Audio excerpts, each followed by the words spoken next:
I built this gate last night and I did it all wrong. I'm going to build another gate right here and I'm going to fix my mistake and I'll show you how to build your gate so that it never ever sags.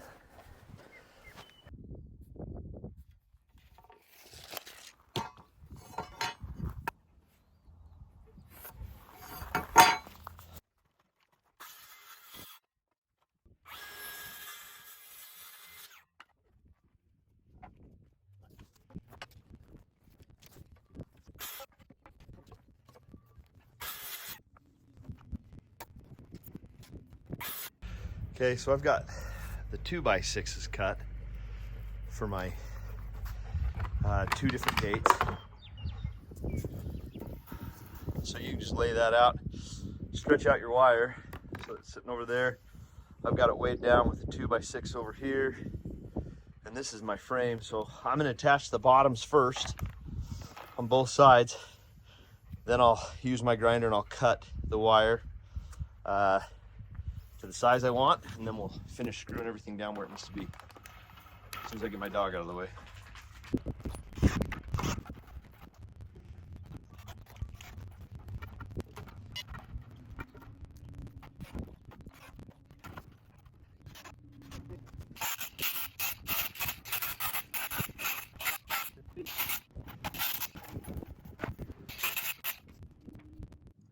Okay, it's time for the big reveal. Let me tell you what I did wrong on this gate. And now, before I get, too far along, my wife liked the way it looked, and I knew that this gate was going to be supported on this concrete edge right here.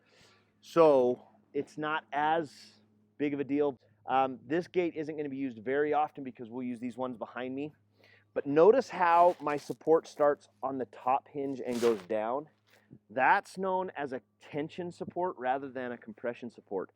And it places all of the responsibility for structural integrity on the fasteners rather than taking advantage of the wood itself. So let me show you what I'm going to do different.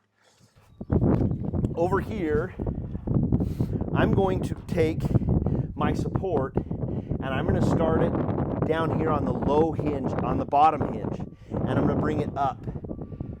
That's going to create a compression support, which means all of the weight from this side is going to be supported by this angled support right here, because it's going to come down, oops, about lost that. It's going to come down here and tie into this. And it'll support on this vertical 2x6. Now, that's the first rule of thumb. You want to start on the low hinge side and go up. The second rule of thumb is you can't have it be more than 45 degrees. So when I cut this angle down here, I don't want this angle, I don't want that angle right there to be more than 45 degrees. So I'm going to keep it at about 43 degrees so that I make sure and take advantage of the physics of this compression type support.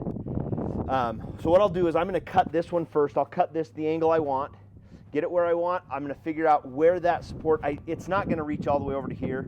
So I'll figure out where that's at, and I will cut another vertical support to maximize the benefit of the compression type support that I want here. I'll do the same thing over there. Then I've got some fill-in pieces that I'm going to do here and here to make it look pretty for my wife's sake and to keep the wire in place. The whole purpose of this gate is because our little dog gets out, goes out and plays with the pigs, it plays with the goats, and then it comes in and it stinks like pigs and goats, and that makes my wife frustrated. So if you want to know more about gates or fences, take a look at this YouTube channel. I've linked it down below. It's SWI. It's where I've spent a lot of time figuring out how I wanted to do these gates. These guys are probably the best gate fence guys anywhere on YouTube. So check them out, subscribe. So this is the low side. This is my bottom hinge, and I want the support going up. So I'm going to stick this right here. And like I said, it's not going to reach all the way over to the other side. So I'm going to calculate, or I'm going to mark right here where this support meets the upper cross arm. I'm going to mark that on both sides. That'll give me a line. Now that I've got that cut and in place, right here is where I'm going to place my second vertical support. So I'm going to cut this so that that wedges between the crossbar and the vertical support right here.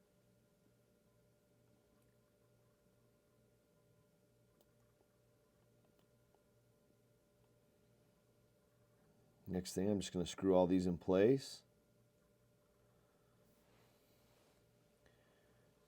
Now I'm ready for really not necessarily anything structural, but just to cover up the edges of the wire, and to make it look a little bit nicer. Keep it tight.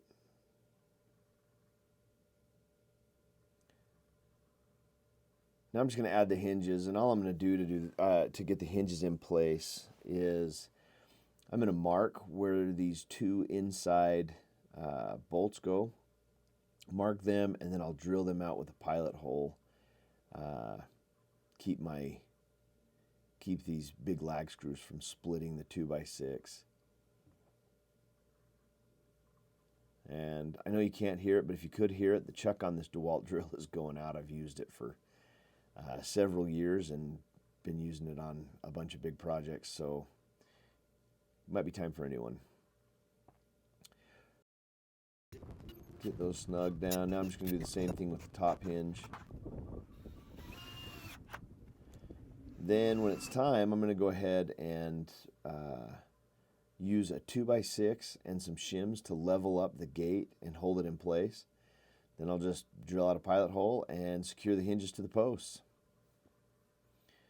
Next, it's time for the latch, and I'm just going to eyeball this. I'm not going to make this too big of a complicated process, so I'm just going to hold the latch up where it's at, make sure that the latch hits where it needs to.